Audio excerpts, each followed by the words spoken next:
Bueno, este es nuestro curso, cómo pensar y diseñar un protocolo de investigación. Hoy estamos en nuestro segundo encuentro, como les adelantó Florencia, diseño, población, criterios de elegibilidad y muestreo.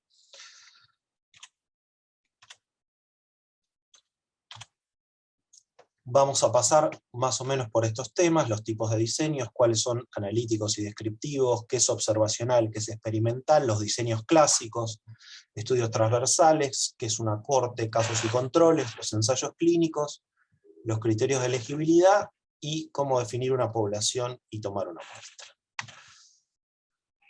Bueno, nosotros en la clase pasada hablamos básicamente, voy a poner el puntero láser acá. Bien. Hablamos mucho de la pregunta de investigación, hablamos del background, cómo destacar la importancia de la pregunta, cómo escribir, poner citas, etc.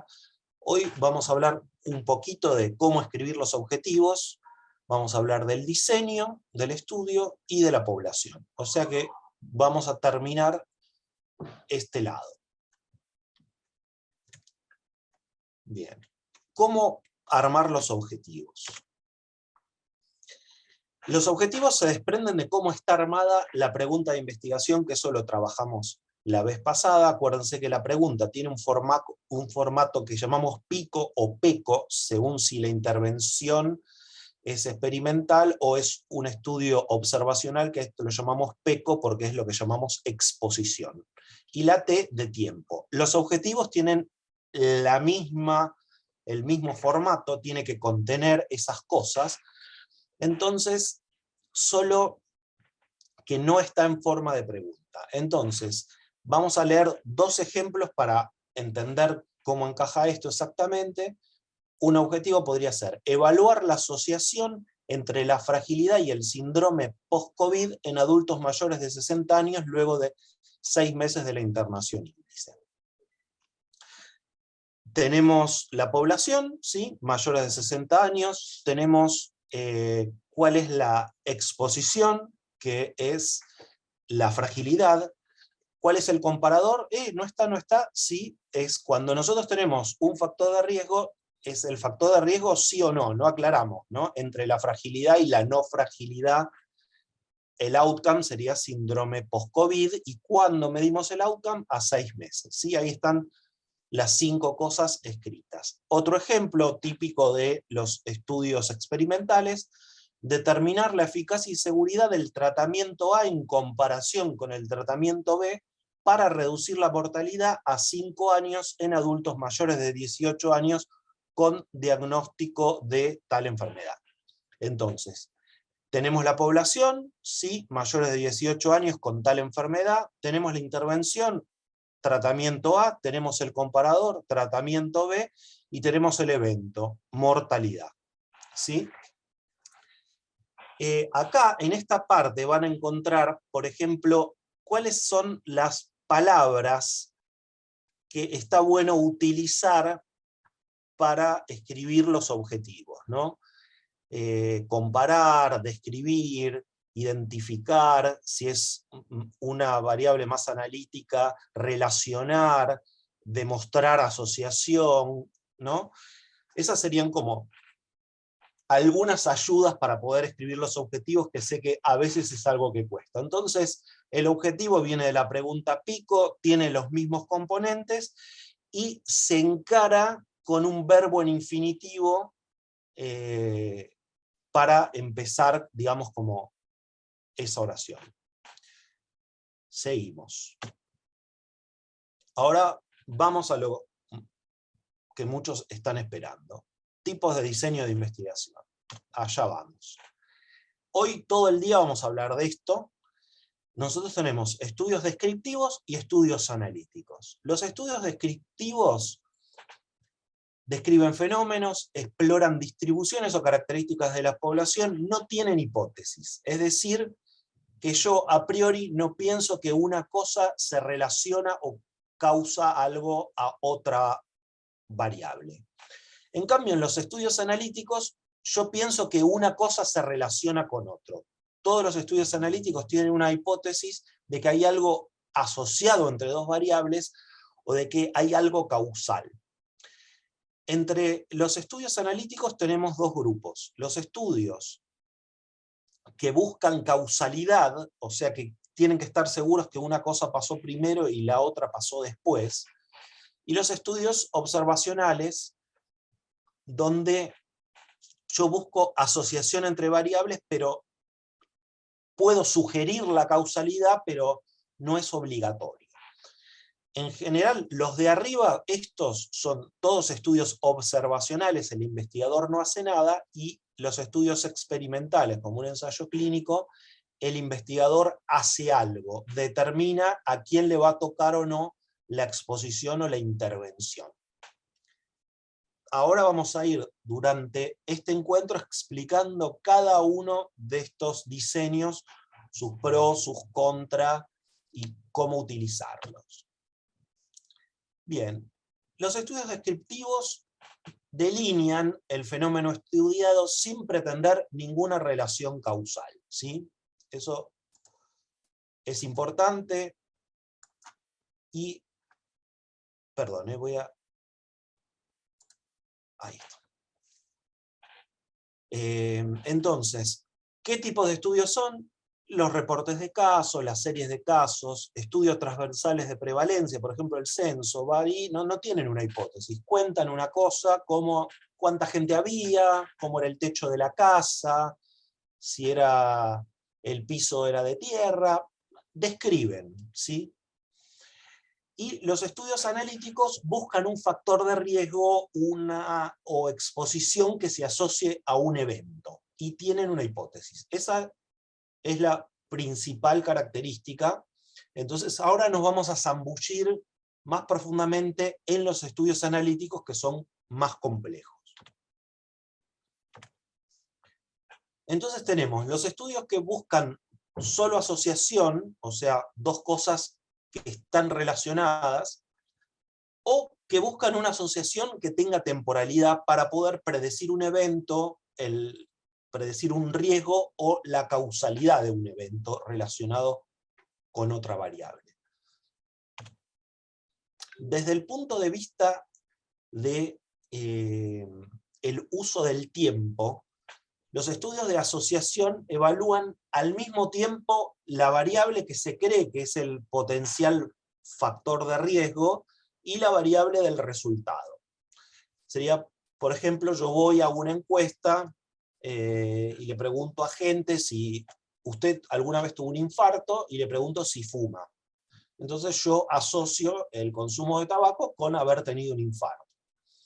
En la misma encuesta, al mismo tiempo le pregunto las dos cosas y ahí veo si están relacionadas.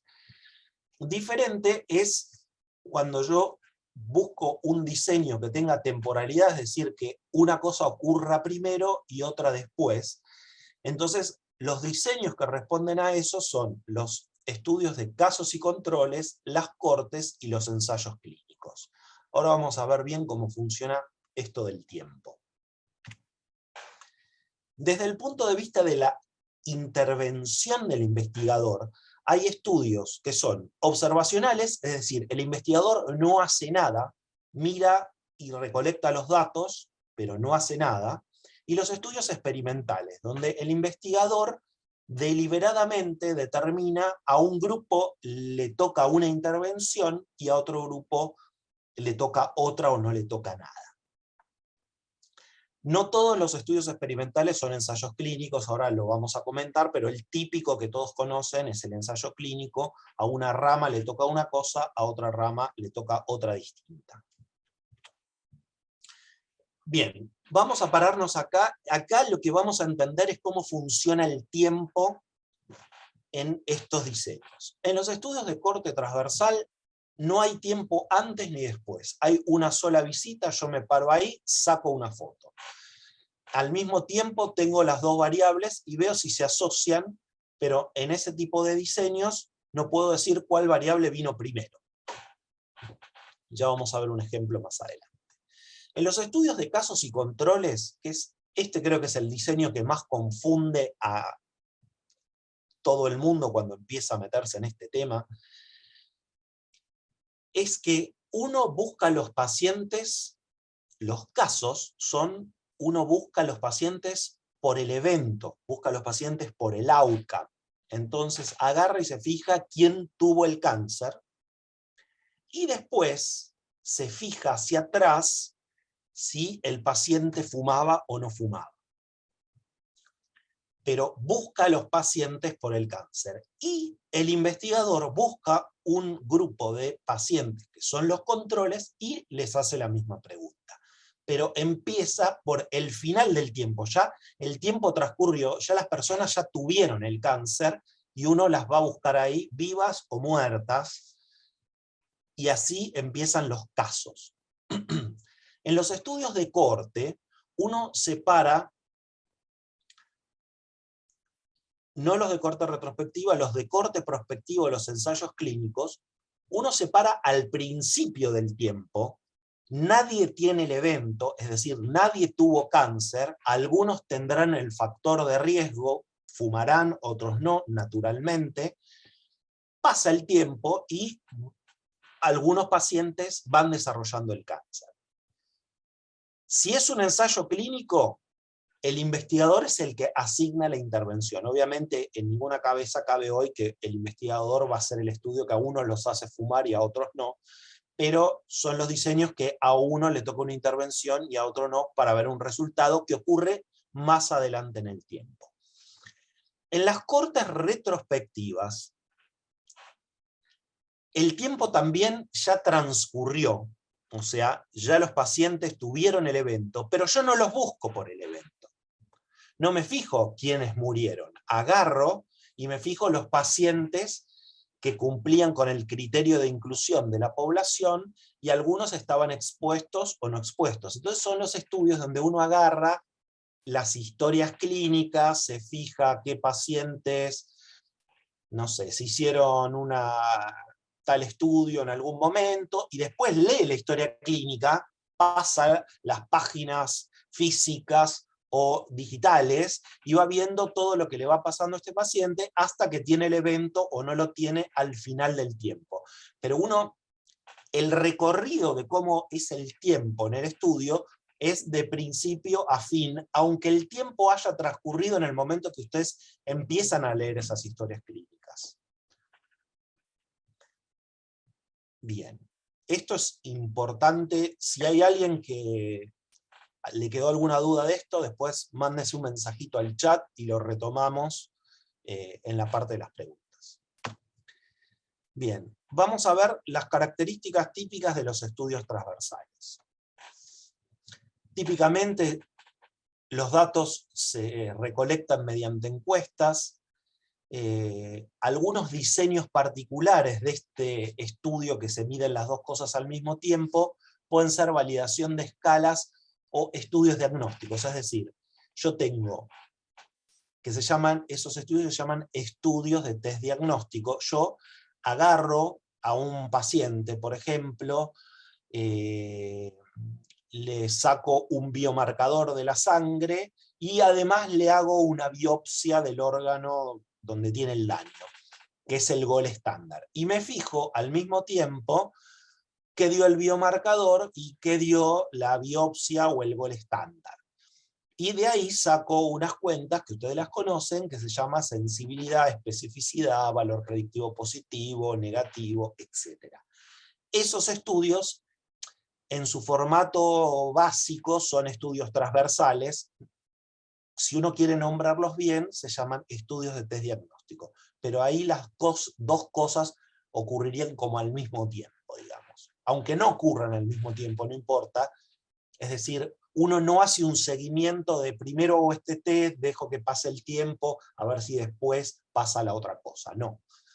Primero hago, aunque haga un día le saque sangre y a la semana le haga el gol estándar, que será la biopsia o una tomografía, lo que sea, no importa. Funcionaría como si le hubiese hecho las dos cosas el mismo día, digamos. Se las podría haber hecho el mismo día. En estos estudios no se puede establecer causalidad. Es decir, yo veo que hay dos cosas asociadas, pero no puedo decir qué vino primero y qué vino después. Para esto quiero contarles un ejemplo. Yo puedo hacer un estudio para determinar si ver televisión está asociado a la falta de actividad física. Entonces hago una encuesta, veo cuánto hace de actividad física y le pregunto cuántas horas ve televisión. Y me dice que está asociado. Entonces yo digo, bueno, el que ve mucha televisión hace poca actividad física. O es al revés. Es el que hace poca actividad física, entonces como no hace, agarra y ve televisión. No sé qué vino primero. Tal vez tiene sobrepeso y no hace actividad física, y entonces por eso ve televisión, o me doy cuenta que esas dos variables pueden estar asociadas, pero yo no sé qué vino primero y qué vino segundo. Puedo ver que están asociadas, no puedo ver causalidad.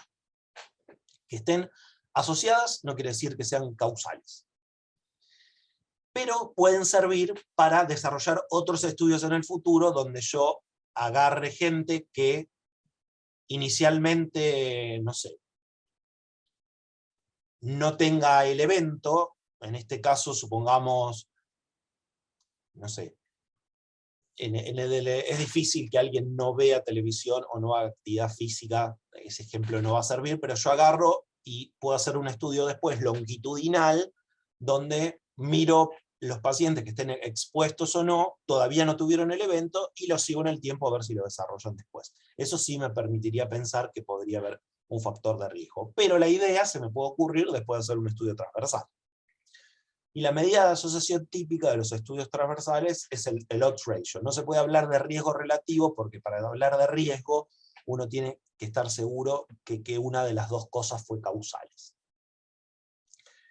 Las limitaciones que puede tener son potenciales sesgos de selección, porque dependen mucho de la tasa de participación. Esto es lo típico de las encuestas que pasa, es decir, yo le voy preguntando a la gente y la gente no quiere participar, y los que no participan, yo no sé si pueden ser diferentes de los que participan. Si yo agarro y hago llamados telefónicos para hacer una encuesta a las 3 de la tarde, llamo a un teléfono fijo, y la gente que me atiende es gente que está en la casa en ese momento, o sea, es gente que no está trabajando, y si no está trabajando, probablemente tenga características distintas de los que están trabajando. O yo mando una carta y el que está muy ocupado no la contesta, y el que está desocupado sí la contesta. En general, la tasa de respuesta cuando uno manda como links, encuestas, cuando antes se mandaban cartas, etc., es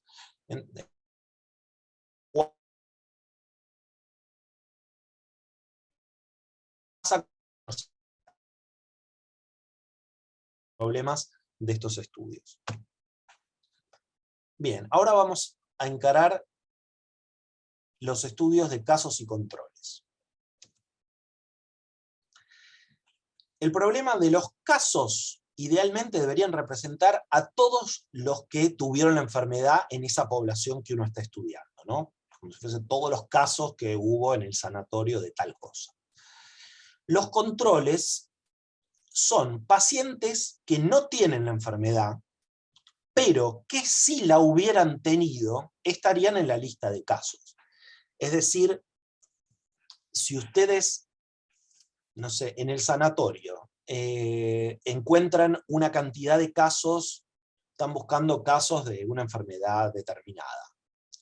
Los controles tienen que ser pacientes que se podrían haber atendido en el sanatorio si hubiesen tenido esa enfermedad. Es decir, que las coberturas médicas que tienen, el tipo de nivel cultural, el tipo de pacientes, debería ser el mismo. Eso es muy importante entender de los controles. La medida de asociación también es el odds ratio, aunque se puede hacer una medida de riesgo haciendo unas cuentas particulares. ¿Y para qué sirve hacer un estudio de casos y controles? Para patologías de baja prevalencia, o sea, enfermedades raras que se dan con poca frecuencia y que tienen un tiempo prolongado hasta que aparece el evento. Entonces, como yo acá empiezo por atrás, empiezo con el tiempo terminado, yo ya los encuentro cuando ya tuvieron el evento, ya el tiempo pasó, y ahí le pregunto si antes le pasaba tal cosa. Me fijo en la historia clínica, si 5 años atrás tenía tal información. Ahora pensemos qué pasa, ¿no? Cuando yo digo si 5 años atrás está escrita tal cosa en la historia clínica, hay un sesgo ahí, que si yo se lo pregunto al paciente, depende de lo que sea la variable que esté buscando, puede no acordarse. Un sesgo se llama del recuerdo, que es un tipo de sesgo de información, o que el registro en la historia clínica de esa cuestión no esté bien, entonces esa variable puede no estar. Y ahí no me serviría, no lo podría hacer. Bien. El problema de cuando yo digo hay que tratar de tener todos los casos que ocurrieron. ¿Cómo se van perdiendo los casos? Yo tengo, todos estos pacientes son los casos, ¿no? Pero algunos ni siquiera buscaron atención médica. Entonces, bueno, me quedan estos. Otros se atendieron en otro lado, fueron a otra provincia, a una clínica en otro lado. Entonces, bueno, esos se fueron, me quedaron estos. Algunos consultaron, pero le dieron otro diagnóstico, están mal clasificados. Entonces me quedan estos. Algunos se murieron o se curaron antes de llegar a consultar, me quedan estos. Entonces, cuando yo encuentro los casos y digo, vamos a hacer un estudio de casos y controles, encuentro estos casos, pero esto es 1/3 de la cantidad real de casos que hubo. Así que hay que tener en cuenta esto cuando yo planeo un estudio de casos y controles. Este es el problema de encontrar los casos. Ahora vamos a otro problema.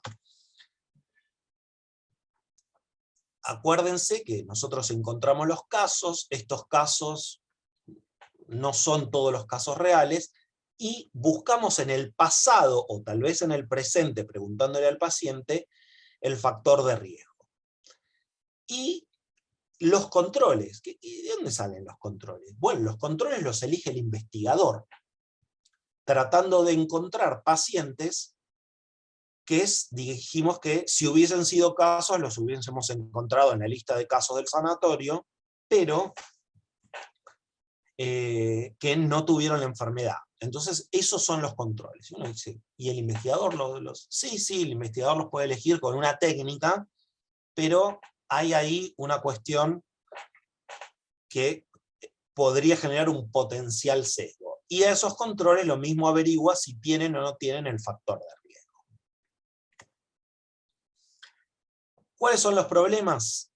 Que uno no puede medir al mismo tiempo varios eventos. Como uno busca por el evento tal, si tienen tal enfermedad, ya eligió ese, no puede ver varias cosas. Es decir, como cuando uno lee un ensayo clínico que mide si el paciente tuvo ACV o infarto de miocardio o le amputaron una pierna y además midió la calidad de vida y no sé qué. Acá hay que, nada, si es infarto, si es ACV, ¿no? Varias cosas a la vez no se puede. Lo que sí se pueden evaluar es varios predictores, pero, repito, no varios eventos.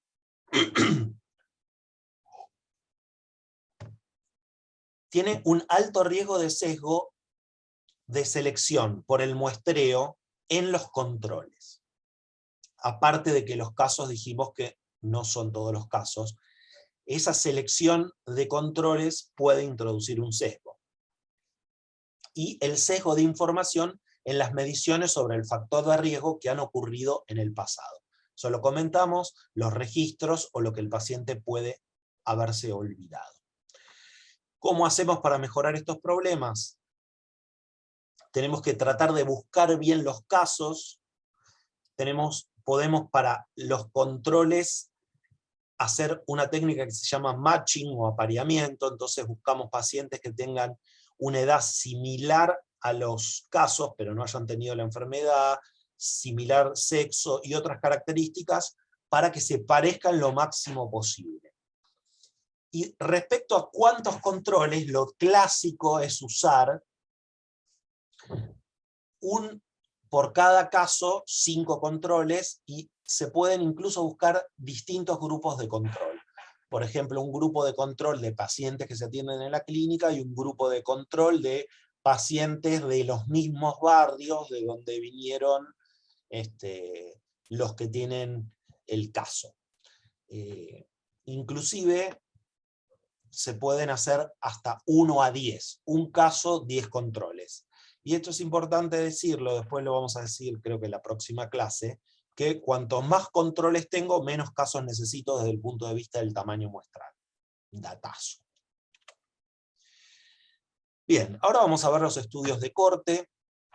La palabra corte deriva de cors, que es una palabra en latín, que viene de que las legiones romanas estaban compuestas por 10 cortes, y cada corte o unidad militar tenía un número específico de guerreros que podía ser identificada.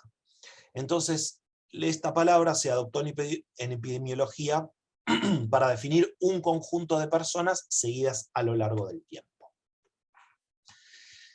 Entonces, una corte es un grupo de sujetos seguidos en el tiempo. Hago una aclaración acá, que es cuando ustedes ponen en el diseño, en un estudio longitudinal, observacional, no hace falta poner eso. Si uno pone una corte, por default se entiende que es un estudio longitudinal y observacional.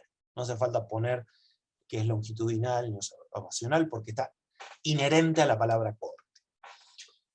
En general son analíticos, pero los estudios pueden ser descriptivos solamente, y lo importante es que, a diferencia de los estudios transversales, tienen más de una visita.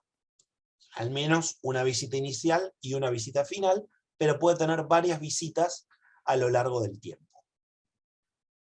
Acuérdense, el paciente empieza, tiene el factor de riesgo o la exposición, no tiene el evento, pasa el tiempo, y algunos desarrollan el evento y otros no.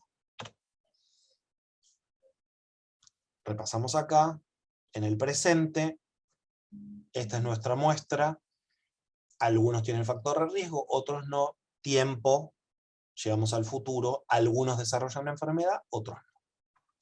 ¿Para qué nos sirve este diseño? Para buscar incidencias, potenciales causas, secuencias temporales. La típica medida de asociación es el riesgo relativo y el hazard ratio, pero son poco útiles para eventos poco frecuentes. Es decir, si la ocurrencia de enfermedad es poco frecuente, uno tiene que seguir muchos pacientes a lo largo del tiempo para que muy pocos desarrollen la enfermedad. Y seguir muchos pacientes requiere muchas consultas, muchas visitas, muchos médicos, enfermeros, kinesiólogos, preguntándole cosas al paciente para que al final muy poquitos desarrollen la enfermedad. Entonces, para esos diseños mejor enfermedad muy poco frecuente, casos y controles con todos los sesgos que tiene, o una cohorte retrospectiva. Si tenemos buenos registros, con los registros electrónicos esto se facilita un poco más, sobre todo si las historias clínicas tienen cierta estructura de datos que uno sabe que ciertas cuestiones siempre están bien registradas. Bien, cohorte retrospectiva. Ya el tiempo pasó, nosotros, ¿qué hacemos? Buscamos un registro médico, nos fijamos quién tiene el factor de riesgo, seguimos a lo largo del tiempo pasando páginas y vemos quién desarrolla o no. El tiempo está al derecho acá, aunque ya el tiempo total, todo esto ya ocurrió. Esto sirve si la recolección de datos fue precisa, ¿no? Porque estas cosas ya están registradas en la historia clínica. Si esto está mal registrado en la historia clínica, esa información va a tener mucho sesgo. Pero si está bien registrada, es una opción excelente para hacer estudios. Bien, voy a comentar un diseño especial que es muy interesante, que es el diseño de casos y controles anidados. En esto ustedes tienen una cohorte de nacimiento, ¿no? Los pacientes empezaron en esa cohorte teniendo el factor de riesgo de algo, o los empezaron a seguir porque es un registro, y a lo largo del tiempo a los pacientes le pasan distintas cosas, distintos eventos, Uno tiene cáncer, el otro tiene un infarto, el otro, no sé, se fracturó la cadera, y todo lo van registrando en la historia clínica, y alguien un día dice, che, ¿no será que la fractura de cadera está asociada al colesterol alto? Porque se me ocurrió que tal vez el colesterol alto, entonces tiene más arteriosclerosis cerebral, si se le tapan las arterias, tienen peor coordinación, entonces se cae y se rompe la cadera. Pongámosle, ¿no? Medio delirante. Entonces, en esa corte, ustedes pueden hacer adentro de esos datos un estudio de casos y controles. Buscan a los pacientes fracturados y se fijan cuánto colesterol tenían. Y estos datos, como esto era un estudio longitudinal bien registrado, son de buena calidad. Entonces los estudios de casos y controles anidados en una corte son buenos estudios, son de calidad, son seguros, son confiables. Otro diseño especial dentro de los estudios de corte son los estudios pronósticos. Son estudios que se utilizan para construir los scores pronósticos que usamos diariamente para predecir cosas, el score de TBP, de ver si tiene tromboembolismo pulmonar, el score de Wells, el score de Euroscore para ver cómo le va a los pacientes que van a operar de cirugía cardiovascular, el score hay un millón. Entonces, ¿de dónde salen esos estudios, esos scores? Esos scores salen de estudios de corte. Entonces, a veces hay una corte retrospectiva, que vamos a llamar la corte de derivación, pongámosle, no sé, de todos los pacientes que se operaron en el sanatorio en los últimos 10 años, que hay 10.000. Entonces, de todos esos pacientes que se operaron, nos fijamos, porque tenemos buen registro, cuáles tuvieron tal complicación que nos importa. No sé, muerte, por decir algo, muerte dentro de los 30 días. O complicaciones posoperatorias, o sea, infección de herida, lo que quieran, no importa. Entonces piensan, dicen, queremos predecir esto. Entonces agarramos y vemos la edad, el sexo, cuánto pesaba, si tenía muchas comorbilidades cardiovasculares, y nos vemos, después de operarse, quién tuvo la complicación. Hacemos un modelo multivariado, buscamos predictores, y de ese análisis multivariado salen unos números, esos números se llaman coeficientes, y con esos coeficientes le damos los puntos al score. Y después decimos, bueno, vamos a ver si aplicándole a estos pacientes estos puntos, predice quiénes tendrían el evento de la complicación o la muerte. Entonces ahí vemos cómo es la discriminación y calibración del score que inventamos. Y una vez que eso más o menos funciona, probamos en una cohorte de donde no salieron los datos, a ver cómo funciona el score. Y eso se llama cohorte de validación. Esto es para solamente hablar una hora de este diseño, solamente lo que les quiero transmitir, que esto es un estudio de cohorte también. Aunque uno busca ahí un score y lo que quiere es predecir, lo puede hacer porque parte de un estudio de cohorte. Ventajas de las cortes.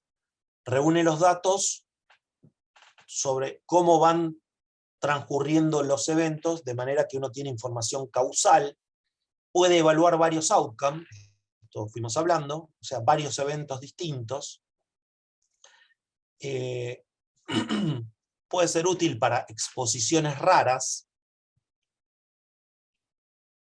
puede calcular las tasas de enfermedad en personas expuestas y no expuestas, entonces se puede calcular la incidencia y el riesgo relativo. En los estudios transversales solo se puede calcular la prevalencia, es decir, una foto, esto es una película.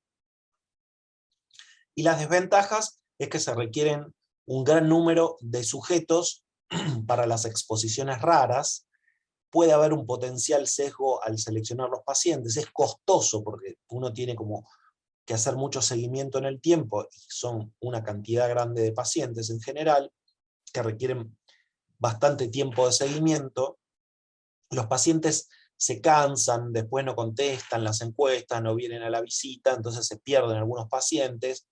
¿Cuánto más o menos? 10% por año se calcula que es la cantidad de pacientes que se pierden en una corte.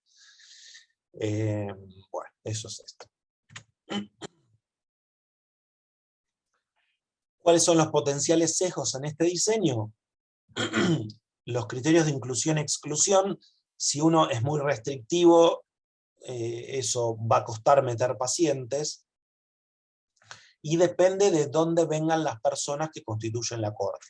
Si vamos a seguir pacientes que los sacamos del consultorio, son pacientes que les interesa su salud, van, hacen consultas, y por eso los engancharon para participar. No es lo mismo del paciente que estaba en la casa y no fue al hospital.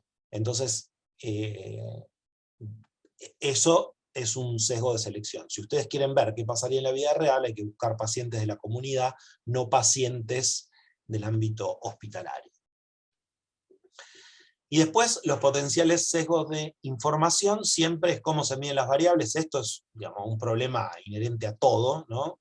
Pero en una corte prospectiva, uno de las variables se supone que las mide bien, porque las va a medir uno, y después, para ver si el paciente tuvo el evento que los interesaba, hay que tratar de ser como lo más imparcial posible. Sería bueno que haya una persona que desconoce si era expuesto o no expuesto el paciente para adjudicar el evento. Lo de la pérdida de seguimiento, vimos que se pierden pacientes, pero sería un problema que se pierdan pacientes más de una rama que de otra. Más, por ejemplo, de los expuestos que los no expuestos. Y los sesgos de información y del recuerdo, en las cosas retrospectivas, lo mismo para los casos y controles, esto es igual para ambos diseños. ¿Cómo hacemos para que se pierdan menos pacientes? Tratar de que los pacientes que uno va a incluir no estén por mudarse, o no meterlos de prepo, que ya los ve que son medio evasivos, poco comprometidos. Es mejor no incluirlo que después tener que lidiar con un paciente perdido. Recolectar 1000 datos posibles de contacto: el mail, el teléfono del primo, el de la casa, tener el número de obra social, de prepaga, de toda la información que se pueda, para, si el paciente después no aparece, tratar de rastrearlo. Y durante el seguimiento, mantener contacto periódico, tratar de hacer una llamadita cada tantos meses, aunque la visita real por ahí es al año, alguna cosa cada 3 meses, como para mantener como al paciente motivado. También se le puede enviar un boletín informativo. Para los llamados telefónicos, si la visita es telefónica, por ahí fin de semana o a la noche es más fácil engancharlos que durante el día. Esas son como algunos consejos de estrategia para no perder pacientes en el seguimiento. Bien, ahora hasta acá hablamos de estudios observacionales. El investigador miraba cómo la realidad se daba, pensaba sus hipótesis, quería asociar una cosa con otra. Ahora el investigador deliberadamente a un grupo le asigna una cosa y a otro otra. Estos son estudios experimentales, de lo que vamos a hablar ahora. Bien, el diseño básico del estudio experimental, ¿no? Tenemos la población, nuestro universo, esta es la muestra que va a participar. El investigador randomiza a tratamiento o placebo, pasa el tiempo y los participantes tienen o no tienen la enfermedad en el futuro. Estos son los estudios que permiten inferir causalidad. Siempre son prospectivos, y lo importante es que esta persona, que es el investigador, a través de un método que ahora vamos a ver, es el que asigna el tratamiento. Distintos, además del ensayo clínico clásico, hay otros estudios experimentales, como los diseños que tienen crossover, los estudios factoriales. Los estudios factoriales son los estudios donde uno mide 2 factores de riesgo al mismo tiempo. Por ejemplo, no sé, digo esto que ya se sabe, pero imagínense que estamos hace 20 años, si para prevenir el reinfarto en los pacientes que ya tuvieron un primer infarto, probamos si darles aspirina y estatinas podría disminuir la intervención, pero yo quiero hacer un estudio factorial. Quiero ver no las dos cosas juntas, sino el efecto independiente. Entonces, yo pruebo las dos cosas y tengo un estudio que tiene 4 ramas. Una rama no recibe nada, una rama recibe las estatinas, la otra la aspirina y la otra las dos cosas. Entonces yo me fijo el efecto independiente y combinado de ambas cosas y lo comparo con nada. Esos son estudios factoriales, es decir, que tiene más de un factor a la vez, más de una intervención a la vez.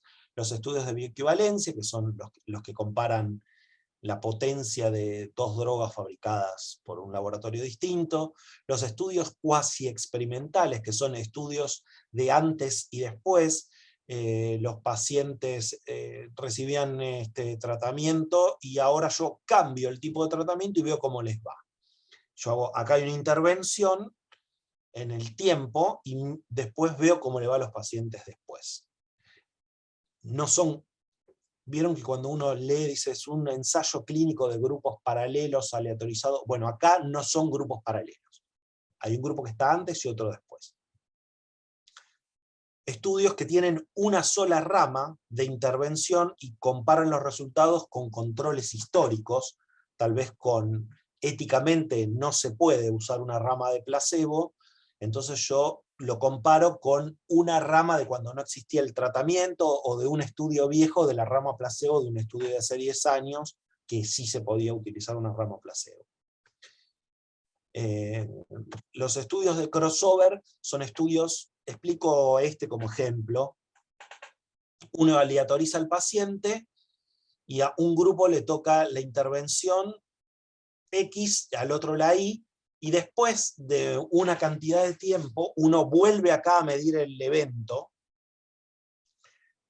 Por ejemplo, estos estudios se utilizan para comparar 2 antihipertensivos, por ejemplo. Entonces yo le doy la pastilla X de la presión a otro grupo Y, y acá les tomo la presión a un grupo y al otro, y cambian. Ahora el que tomaba la pastilla X va a tomar la Y, y al que tomaba la Y le toca la X. Pasa el tiempo y le vuelvo a tomar la presión. Entonces de esa forma veo que el efecto sea que no haya nada en la población que determine que haya un efecto particular en la pastilla que les estoy dando. Se supone que si la pastilla buena o más potente era la X, este grupo acá va a tener la presión más baja, y después el grupo que era el B la debería tener más baja.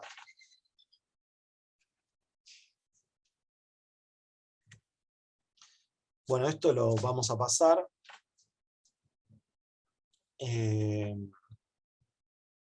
Bien, ¿para qué son los ensayos clínicos? Buscan outcome de eficacia en general, pueden estar centrados en el paciente, ser marcadores intermedios o subrogantes. Puede haber más de un outcome, sin embargo uno es el outcome primario. Y también se miden, además de los outcome de eficacia, outcome de seguridad, aunque siempre el tamaño muestral no está pensado para los outcomes de seguridad,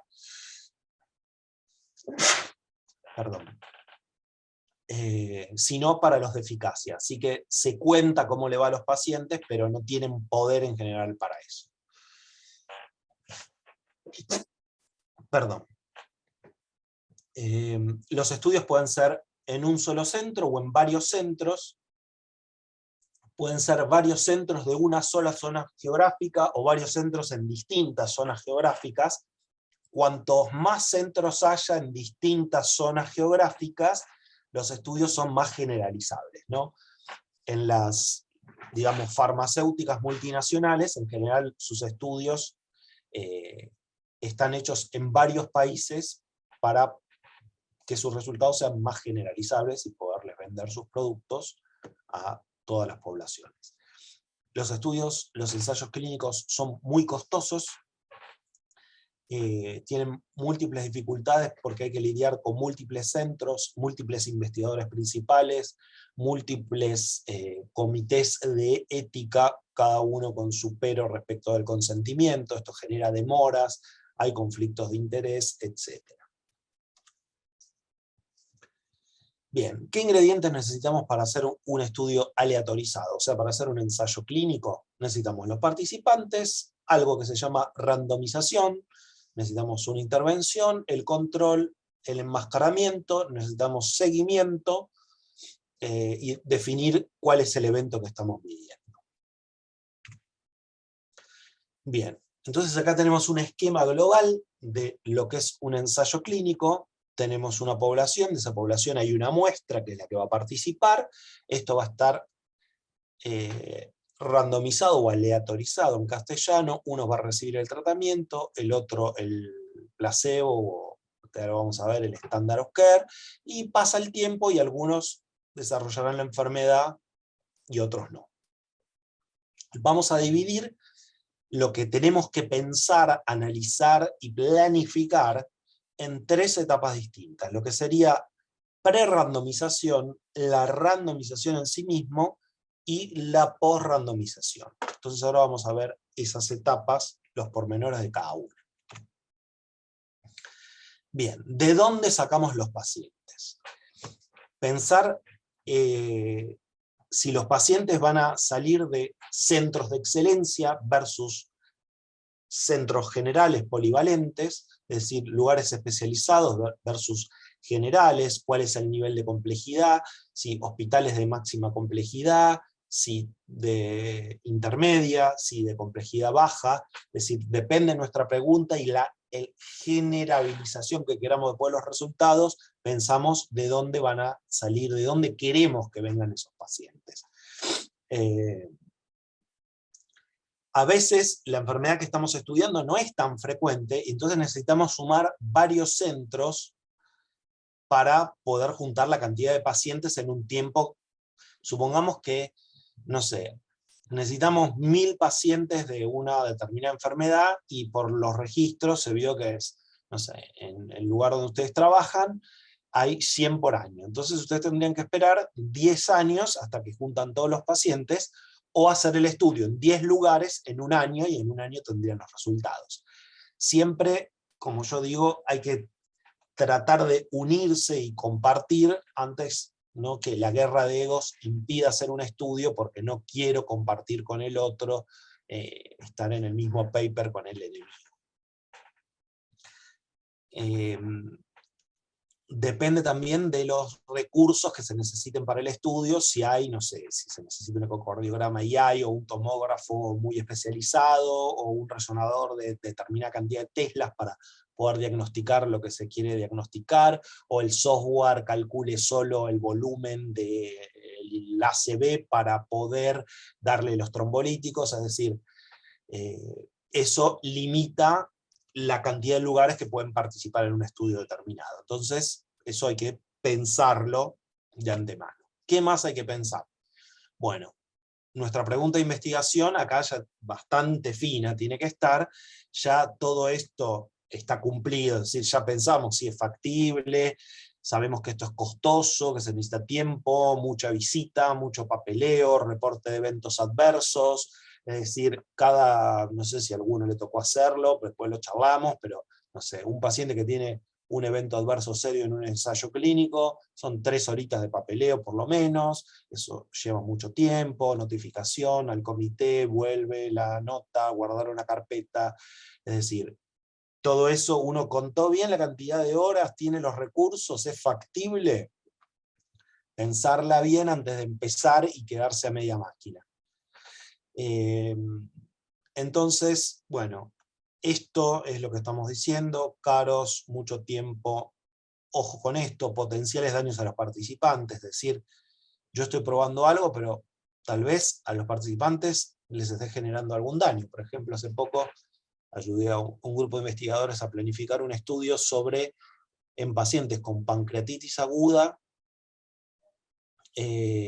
si la dieta precoz es lo mismo que la dieta diferida, típicamente que dejamos ahí al paciente 2 días sin nada por boca, y de a poquito empezamos, al día 3, si tolera bien, no tiene dolor, progresamos la dieta, y el día 5º, 6º se va de alta. ¿Qué pasa si el paciente no tiene dolor, le damos dieta en las primeras 24 horas? Bueno, ahí, por ahí es bárbaro, y el paciente se va al día 3, o por ahí le duele más la panza y, no sé, pasa algo malo. Entonces, bueno, eso es un potencial daño que puede ocurrir con la intervención, o la pastilla tiene una toxicidad determinada, digamos, a esas cosas me refiero. Y esto se usa para problemas clínicos bien definidos, no es para a ver qué pasa, que tengo una idea general, no, esto es algo muy específico, una intervención muy específica para una enfermedad específica en una población específica. Bien, criterios de inclusión y criterios de exclusión. En general, los criterios de inclusión son los pacientes enfermos de la cosa que queremos estudiar una intervención para eso, donde el tratamiento sea probablemente más efectivo que el que venían recibiendo hasta ahora. Y los criterios de inclusión en general son amplios, y los criterios de exclusión son precisos. Y un comentario para los que tengan que presentar esto en su comité de ética amigo: los criterios de exclusión no son la negativa de los criterios de inclusión. Si uno ya puso que como criterio de inclusión mayor de 60 años, menor de 60 años no es un criterio de exclusión. Ya está, ya lo puso. El criterio de inclusión es mayor de 60 años con tal enfermedad. No hace falta poner que no puede entrar si tiene menos de 60 y si no tiene esa enfermedad. No se pone así. Los criterios de exclusión son puntuales. Por ejemplo, paciente donde el tratamiento activo o el placebo potencialmente es perjudicial. Pacientes que, si les tocaría la rama de placebo o el estándar of care, sería perjudicial.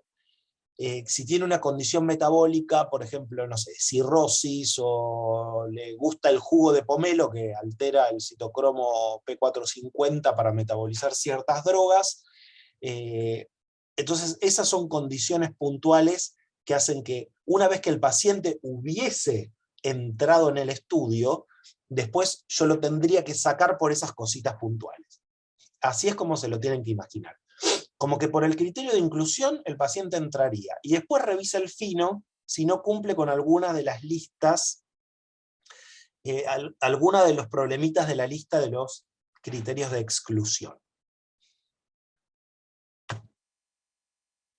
Bien, entonces ahora definimos qué es una intervención y qué es control. Intervenciones pueden ser drogas, productos biológicos, procedimientos quirúrgicos, radiológicos, implantes de dispositivos, intervenciones, tratamientos conductuales o psicológicos, intervenciones educativas o cambio en el proceso de cuidado. Todas esas son intervenciones. O sea que a un grupo le va a tocar esa intervención y no es el placebo. En algunos ejemplos,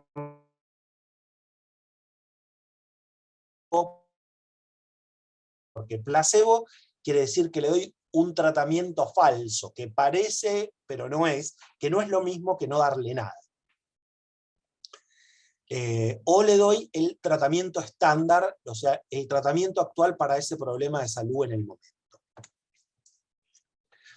Bien, ¿cómo es el flujo de participantes? Entonces seguimos, ya todo esto es la pre-randomización. Ahora vamos a cómo es la randomización.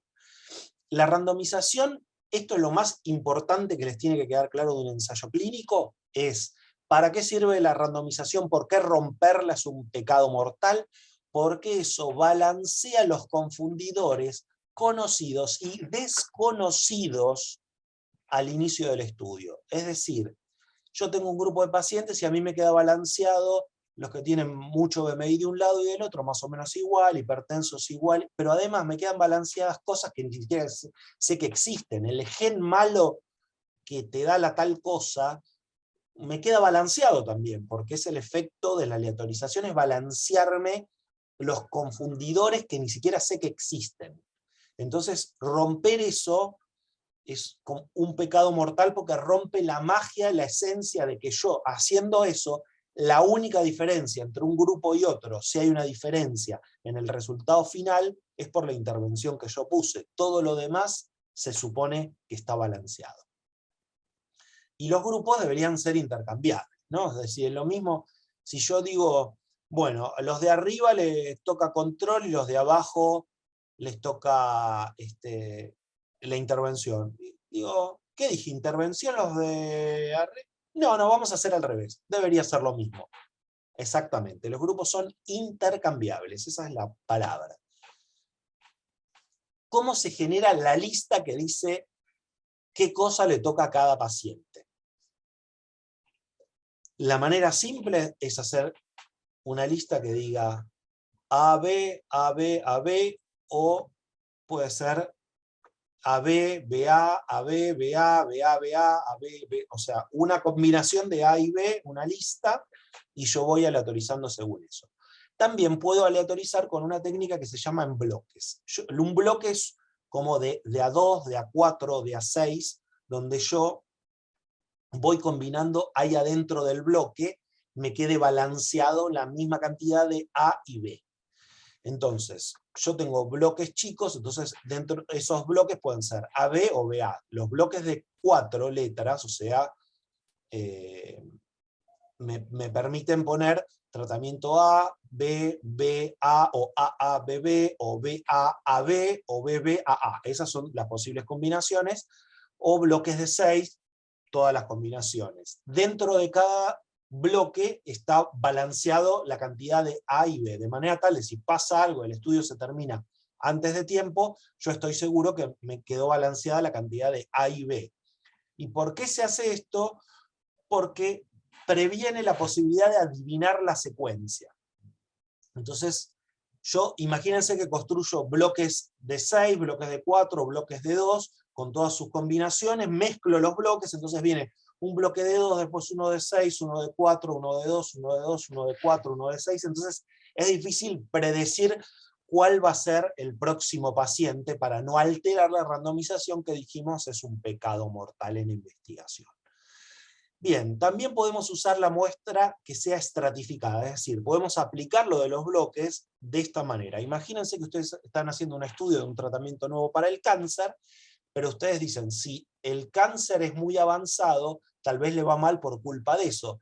Y yo, como no son tantos pacientes, tengo miedo que la aleatorización no quede del todo balanceado. Entonces, para asegurarme que eso quede balanceado, es como que voy a tener la lista de aleatorización, tengo dos cajones. Uno que dice pacientes leves y otro que dice pacientes severos. Entonces, yo me fijo cómo es el paciente. Si es severo, busco en el cajón de arriba, agarro y saco el sobre del tratamiento para ese paciente sabiendo que me van a quedar balanceados dentro de cada estrato. Entonces voy a tener la misma cantidad de A y B entre los pacientes leves y los severos. Y después también puedo tratar de balancear por algún potencial confundidor que yo crea que es un problema. Buscando como que la misma, según el sexo, según la edad o según otra característica. Bien. Eso que hicimos antes es tener la lista de aleatorización. Ahora tenemos que ver cómo el investigador se entera de lo que le toca al próximo paciente sin leerse la lista. Entonces, eso es lo que se llama allocation concealment, para que él no pueda alterar esa randomización y no se altere el balance de los confundidores. Entonces, allocation concealment es en inglés como se llama, que sería ocultamiento de la lista de aleatorización. Entonces, es cómo se va a implementar esta lista que hicimos antes, que eso lo hace una computadora con un programa. Por ejemplo, hay una página que hace secuencias en bloques, estratificada, como ustedes quieran, que se llama Sealed Envelope, de sobresellado.com, creo, y ahí pueden hacer eso gratis, no pasa nada. Entonces, ¿qué técnicas evitamos para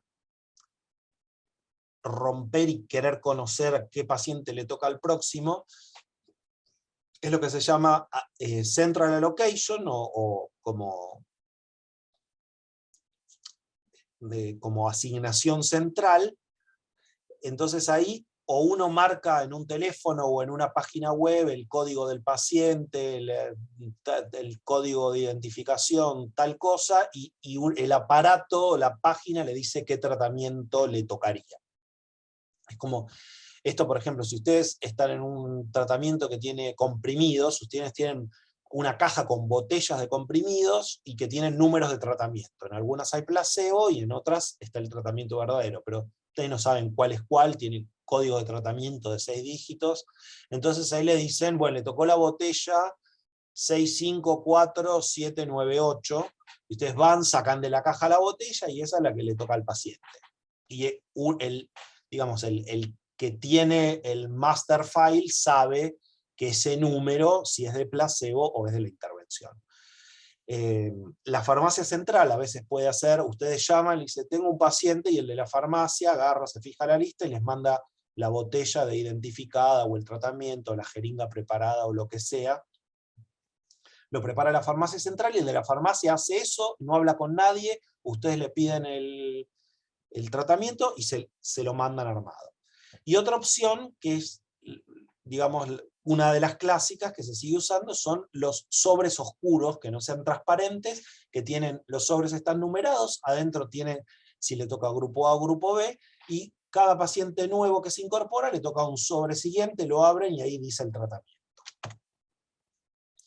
Bueno, eso es como se randomiza un paciente. Ahora, por randomización hay que pensar en 4 cosas, como pensar cuál es el evento que vamos a medir, los problemas con el ciego, el seguimiento y cuál es el plan de análisis recomendable.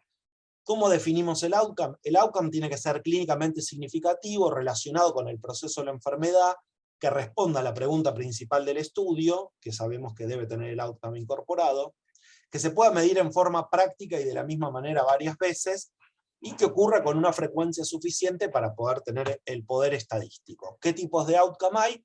2 grandes grupos, los outcome clínicos y los outcome intermedios. Los outcome clínicos son medidas de cómo se siente, funciona o sobrevive un paciente, son muerte, exacerbaciones de POC, reinternaciones, calidad de vida. Y los outcome intermedios son medidas de fenómenos. Por ejemplo, el volumen expiratorio forzado, la densidad mineral del hueso, la densitometría, la carga viral, la hemoglobina glicosilada. Esos no están midiendo un outcome clínico, están midiendo algo que se asocia a un evento clínico. ¿Cuándo son válidos? Cuando ese fenómeno representa bien el outcome clínico al que ustedes quieren referirse.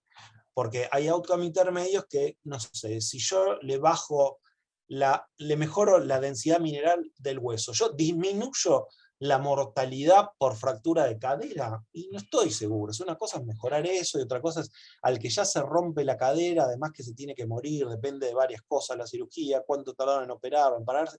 Digo, no sé si estoy disminuyendo, mejorando la densidad ósea, la mortalidad por fractura de cadera. Entonces hay outcomes que hay que tener cuidado, que uno elige porque estos son rápidos, porque los tiene antes, pero a veces no están del todo correlacionados con el outcome clínico al que ustedes se quieren referir en realidad. Bien,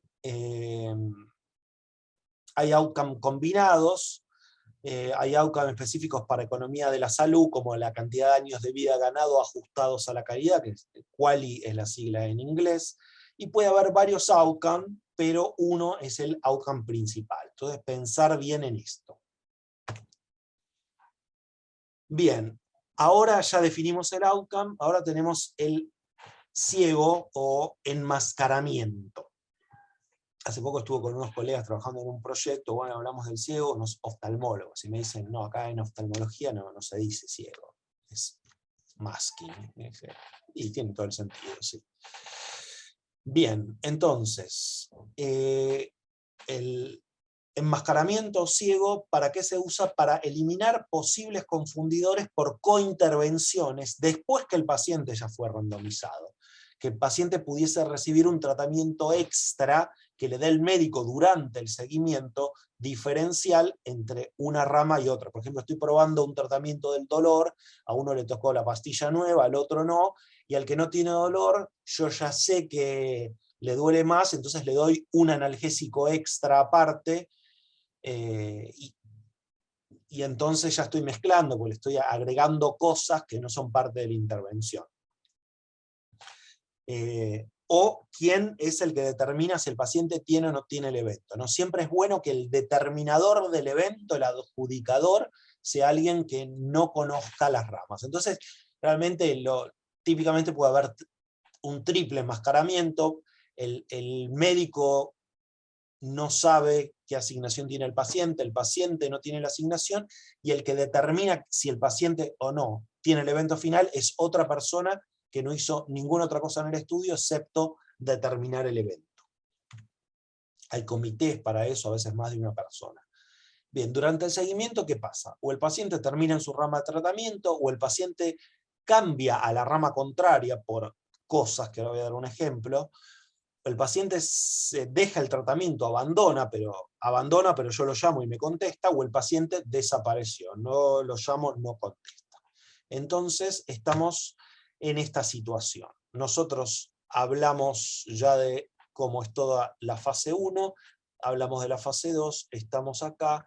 Entonces, un paciente crossover, por ejemplo, esto es un caso real, estudio italiano, pacientes aleatorizados con cáncer de próstata a observación o tratamiento quirúrgico para ver si el evento es muerte por cáncer de próstata. Pero había pacientes que les tocaba observación y ellos, tengo cáncer, hablo con mi urólogo fuera del estudio y yo le digo que me opere.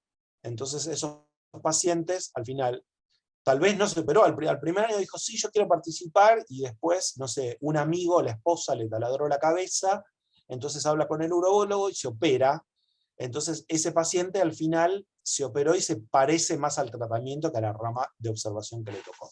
Eso es crossover, y esto lo hablamos. Este no contesta el teléfono, este abandona el tratamiento, digo, en una cirugía se la hizo o no, pero es como raro, pero en un tratamiento que tiene que recibir, digamos, diariamente, semanalmente o mensualmente, de repente deja el tratamiento, pero viene a las visitas, pero no quiere seguir más con el tratamiento por X motivo. Entonces, estas son todas cosas que pueden pasar durante el seguimiento a tener en cuenta.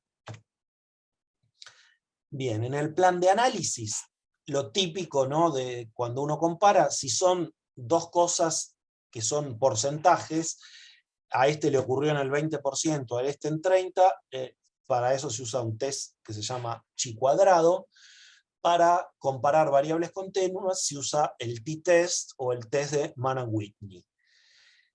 Si vamos a hacer un análisis de intention to treat o per protocol, intention to treat es cómo los pacientes fueron randomizados, es decir, yo lo aleatoricé.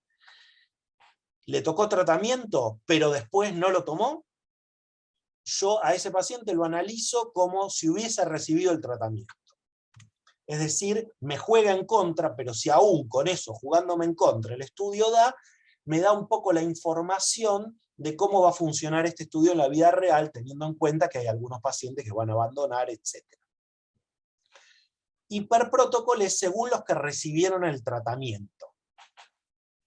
Es decir, tengo el efecto exacto de los que recibieron el tratamiento. Yo puedo planificar análisis de subgrupo en mayores, menores, etc., pero esto lo tengo que dejar escrito en el protocolo antes para que no parezca que estoy inventando cosas para encontrar algo en algún lado. Eso se llama data fishing, ¿no?, que estoy tirando a ver si engancho algo pescando en algún subgrupo.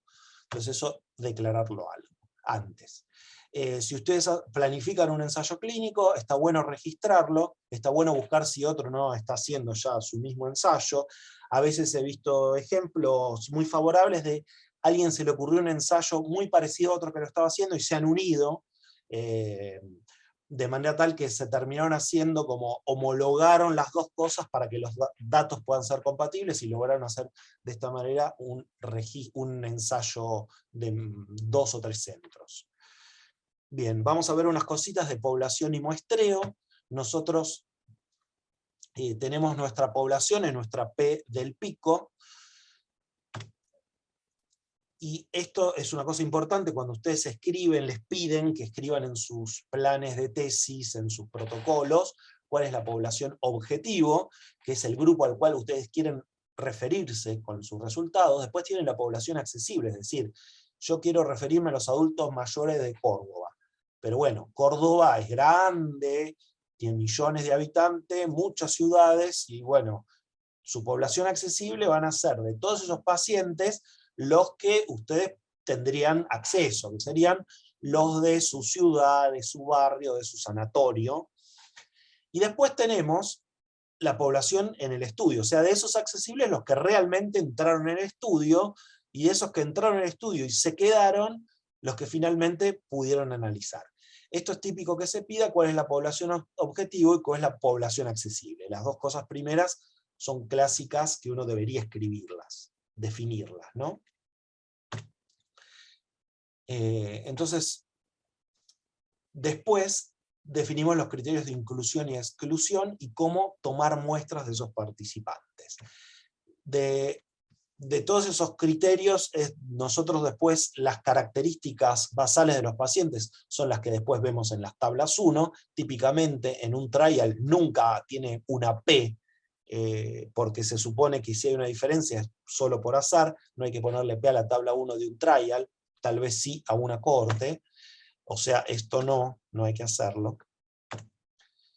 Entonces nosotros tenemos nuestros criterios de inclusión y exclusión, que ya hablamos cuando hablamos de trial un poquito, los definimos, y después tenemos una forma de tomar de nuestra población accesible un grupo con esos criterios de inclusión para que entre a nuestro estudio, que es la población que vamos a incluir.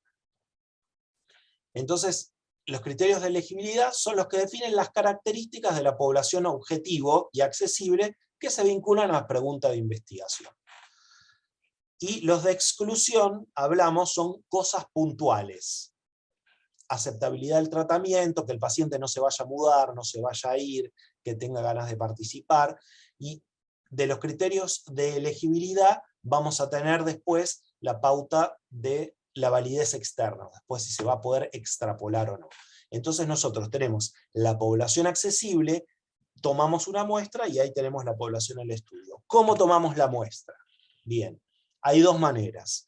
Una muestra que se llama probabilística, que tiene azar, y una forma no probabilística, no tiene azar. La no probabilística es pararse en la puerta de la clínica y el que quiere, el que está, no sé, en Buenos Aires, salen de la facultad y uno les quiere hacer una encuesta, acá querés entrar al subte, te preguntan. Eso es por conveniencia, no tiene probabilística, no está bueno. Consecutivos, todos los pacientes que consulten por este motivo durante un año. Puede andar, minimiza mejor que lo otro, siempre tratar de cumplir un ciclo completo, sobre todo para determinadas patologías respiratorias, etc., que se cumpla el año, porque en invierno la prevalencia es distinta que en verano. Y después tenemos los medios probabilísticos. Tenemos el muestreo que sería aleatorio simple, es decir, nosotros conocemos a toda la población y de ahí tomamos una muestra y sacamos, como en la lotería, el muestreo estratificado, es decir, que yo busco por determinada característica y quiero tener participantes que sean de todas las razas, no como se da la prevalencia natural, o de tal religión, porque le quiero preguntar determinada cuestión, entonces necesito que tener varios participantes de todos los estratos de esa categoría. Esto es por conglomerados, que puedo aleatorizar, por ejemplo, grupos naturales como distintas universidades, y dentro de cada universidad puedo tomar una muestra con otra técnica, con la lista de alumnos de la universidad, o un muestreo aleatorio simple, adentro de un conglomerado que antes hice como un sorteo de las distintas universidades que iban a participar, qué sé yo, en la tal encuesta. Y otro, este es interesante, que se llama muestreo sistemático. Imagínense, ustedes están en el aeropuerto, quieren averiguar cómo están desatisfechos los clientes, aterriza un avión, bajan 300 pasajeros, pero ustedes necesitan una muestra de 30. ¿A qué le preguntan? Los primeros 30, justo salen los primeros 30, son los de primera clase. Seguro que no les fue igual que a los últimos que estaban sentados, no va. Agarran a los últimos 30 que estuvieron en la cola, están repodridos, cuando salen dicen que está todo mal. Entonces, ¿cómo hacen? Bueno, lo que hacen es una técnica que es, imagínense que tiran un dado, sale 4, y entonces dicen, bueno, el primero va a ser el cuarto, y después dicen, bueno, como yo necesito 20, y son 300 los que van a salir, después del primero, que va a ser el cuarto, cada 15 agarramos uno. Entonces eso lo fijo de entrada. Entonces, yo digo que va a ser así, entonces tiro el dado, sale 4, entonces después al próximo es al que sale en posición 19, y así sucesivamente. Eso se llama muestreo sistemático. Bueno, muchas gracias. Me extendí un poco más de lo habitual, pero bueno, quería transmitirle estos conceptos que creo que van a ser de utilidad, así que estamos abiertos para recibir preguntas, dudas y cosas. Muchísimas gracias, Diego, la verdad, excelente, creo que es lo que necesitábamos escuchar, esta presentación, porque por más que para vos sea básico, creo que para nosotros es fundamental repasar todos estos conceptos para empezar a diseñar proyectos y protocolos. Hay algunas preguntas. Yo tengo una pregunta que puedo empezar con esa y después seguimos con las que están en el chat. Cuando hablamos de un ensayo clínico y vos hablaste de los criterios de exclusión y de inclusión, supongamos que generás una hipótesis, juntás la población, generás los criterios de inclusión y de exclusión, haces la randomización y en el seguimiento te es un efecto adverso que digamos, no te obliga, pero con el que podríamos modificar los criterios de inclusión o de exclusión. ¿Es posible hacer eso? ¿Uno puede volver para atrás en el diseño y decir, voy a modificar los criterios de exclusión sin alterar la randomización? ¿Se entiende lo que estoy preguntando? A ver, vos podés modificar los criterios de inclusión, sobre todo si fuiste muy restrictiva, empezaste el estudio y te diste cuenta que tenías pocos pacientes, te costaba meter pacientes, podrías ampliar los criterios de inclusión. Ahora, sí, los pacientes esos, digamos, ya fueron aleatorizados. O sea, cuando vos amplíes los otros, o sea, no va a pasar nada porque los pacientes más restrictivos, nada, son parte, al vos ampliar, esos pacientes iguales también combinan con los nuevos que son más ampliados, ¿no? Y eso no te alteraría los pacientes que incluiste. No sé si es exactamente lo que vos me querés preguntar. La pregunta viene porque, por ejemplo, si yo empiezo un estudio y evalúo los resultados oncológicos en un procedimiento y me doy cuenta que en determinada, por ejemplo, los resultados oncológicos de una histerectomía laparoscópica en pacientes con determinado diagnóstico. Y después, durante el seguimiento, existen otras publicaciones que me hablan que la cirugía laparoscópica tiene riesgos adicionales a la convencional. Entonces yo quiero sacar a las pacientes con, por ejemplo, cirugía laparoscópica. No sé si, quiero decir, si yo randomizo pacientes con La determinada randomización patología. sería laparoscópica versus qué, por ejemplo. No, quiero decir, Convencional. la randomización es, por ejemplo, cáncer de cuello y determinado factor de riesgo. Y en el seguimiento, y en la randomización, en ambos grupos, incluyo laparoscópica y convencional. Y después me doy cuenta que, por otro trabajo que se publica, la cirugía laparoscópica de per se es un factor de riesgo. ¿Yo puedo volver para atrás y excluir a las pacientes que tengan esa vía de abordaje? Lo que pasa es que si lo que vos querés ver, ahí pensemos en el ejemplo tuyo, pensemos esto. Pensemos el pico, ¿cuál es? Las pacientes son pacientes con cáncer de cuello, ¿no? La intervención sería la cirugía laparoscópica, el comparador sería la cirugía convencional, y el outcome sería complicaciones o no sé, ¿cuál sería ponerle? No, digo, la comparación en realidad es, supongamos, la sobrevida libre, y en ambos grupos yo incluyo Pero la independientemente vías de sobrevida, abordajes. ok, Si la querés, sobrevida, después lo podemos discutir en el está bien, comité. la sobrevida sería el evento, el outcome. Exacto. La Ok, sobrevida es el evento y entonces, yo incluyo diferentes vías de abordaje en ambas poblaciones, en la randomización. pero cuando vos randomizás, lo que vos randomizás ahí es lo que vos querés probar como una intervención. Serían las técnicas de abordaje, es la intervención, si es lo que vos querés probar. Ahí lo que hay que pensar es cuál es ponele que vos querés hacer, no le pongamos nombre, así yo no digo un disparate técnico, ¿no? Pero pongámosle que vos tenés técnica A y técnica B. Y vos querés ver cuál de las dos técnicas tiene mejor sobrevida. Sale un paper y dice que la técnica B tiene más riesgo de diseminación del tumor porque el trocar que metes dispersa el cáncer.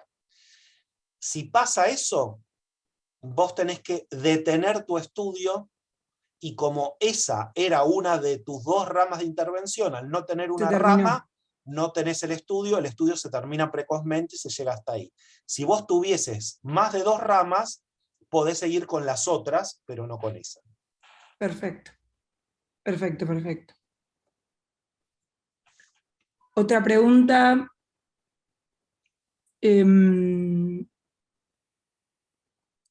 Acá veo en el chat, ¿qué opinión tenés sobre los estudios secuenciales adaptativos?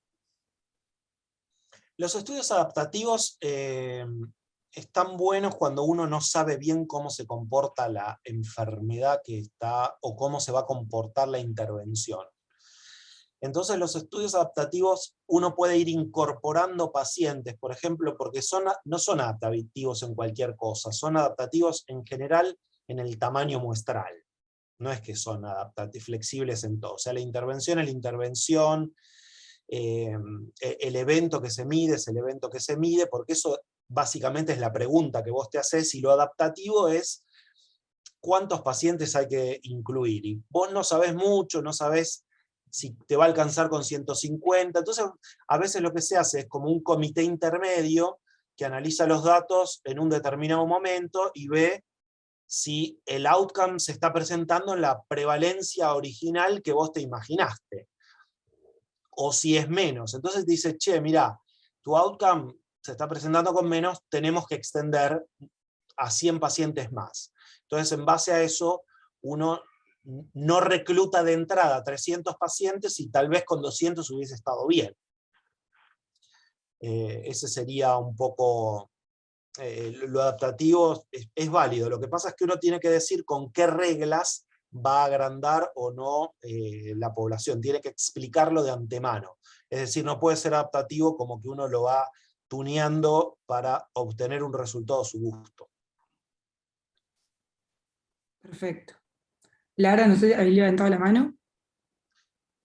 Sí, yo había hecho un poco esta pregunta porque en el comité de investigación estamos viendo cada vez más, ¿no? Estos diseños nos presentan, por ejemplo, fase 1B y 2 juntos, y es como que surge un poco esto, cuán flexible ser, o decir, no, queremos que termine la fase 1 y recién una vez que muestren resultados, muéstranos de vuelta el protocolo de la fase 2.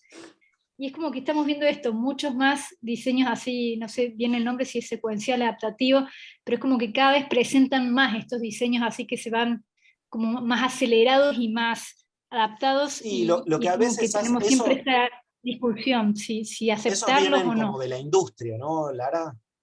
igual, todos patrocinados. Claro.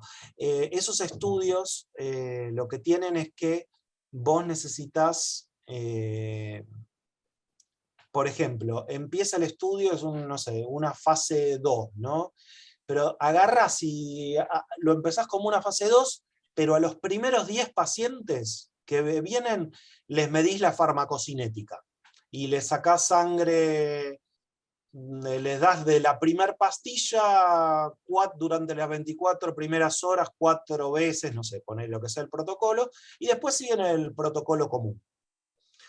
Entonces, para mí, en ese sentido, puede andar eso, porque si no tenés que juntar pacientes para la primera fase, después otros voluntarios para la segunda fase, y total, medir la biodisponibilidad, podía estar bien, no pasaba nada, porque le saquen sangre 5 veces el primer día si el paciente firmó el consentimiento y entiende que si es de los primeros 10 le va a pasar eso.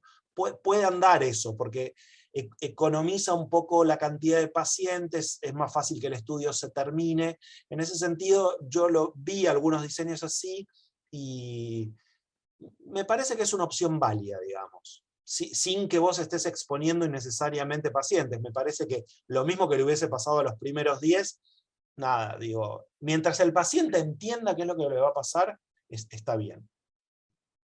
Perfecto, gracias.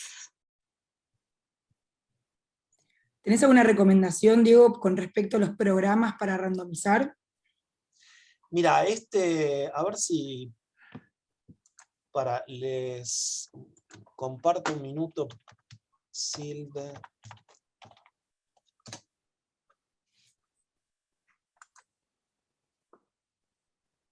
Mira, les comparto un segundo de pantalla de una cosa.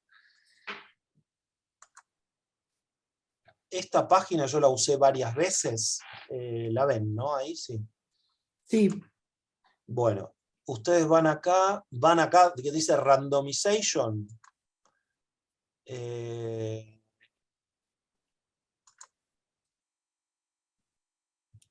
A ver, no me acuerdo exactamente para dónde estaba. Hay una que es acá, crear una lista, perdón. Entonces ustedes le dicen cuántos tratamientos hay, A y B, de qué tamaño quieren los bloques, cuántos pacientes son en total, y si querés estratificarlos por algo. Y le pones crear lista, y listo, ahí tenés la lista. Buenísimo. Entonces, paciente 1, grupo B, 2, grupo B, 3, este sería el paciente 1, 2, 3, 4, así, de los 50 que le pediste que aleatorice. Acá te dice el tamaño del bloque, acá está la secuencia dentro de ese bloque, y acá sería el paciente 1, 2, 3, 4, 5. Es una papa y esto es re formal, ¿eh? Buenísimo. Bueno, nos va a quedar acá en la grabación. Un servicio podés contratar como, obviamente, hay un Anayana, ellos lo que quieren venderte, si querés algo más pro, o que si querés hacer central allocation, ellos te lo randomizan en la página metiendo un código. Para los primeros 50 pacientes poneles gratis y después te cobran, pero te cobran una guita que es poca, o sea, se puede manejar dentro de un presupuesto. De un protocolo, claro. Sí, de un protocolo casero, digamos, es totalmente manejable. Si querés tener un central allocation prolijo, está buena. Muchísimas gracias. Bueno, creo que no hay, a ver, déjame que chequee, creo que no hay más preguntas. Una más, ¿es posible registrar la investigación en Argentina o recomienda solo clinical trial? No, se pueden registrar también en la página que se llama RENIS, que es el registro de investigación en salud de Argentina. Para mí hay que registrar en todos los lados que se pueda, en Argentina también, no vamos a hacer solo la de Clinical Trial, vale. Pero creo que vale la pena registrarlo en todos los lados, ¿no? Porque lamentablemente, ¿saben qué pasa? Que vos después querés publicar tu estudio en una revista extranjera, y como que si está registrado en Clinical Trials, los editores y los evaluadores entienden de eso y no entienden qué es el RENIS. Entonces, igual vos podés registrarlo en los dos lados, no es que es una o la otra. Así que en ese sentido está bueno registrar, tener el código y tener el de RENIS también, ¿no? Para que se puedan conocer acá las cosas. Eso les da también como, cuando uno busca después al investigador por el currículum, lo que está en RENIS aparece. Si ustedes buscan por nombre en RENIS, tac, ahí aparece. Buenísimo. Bueno, muchísimas gracias. Creo que en honor al tiempo vamos a ir cerrando esta edición, la segunda. Recuerden que el lunes que viene es feriado, por lo que vamos a pasar directamente al lunes 27 a las 18:30 con la tercera clase de estas jornadas.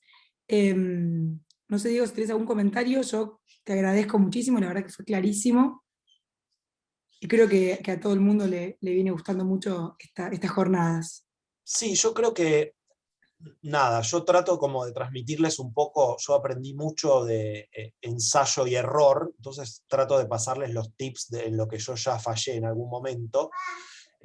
No es que soy un genio y hice todo bien. Básicamente, ahora puedo ser bueno porque hice todo lo que se podía hacer mal, en algún momento lo hice mal. Y aprendí de esos errores, que fueron muchos durante muchos años, después en un momento más o menos hacer las cosas bien.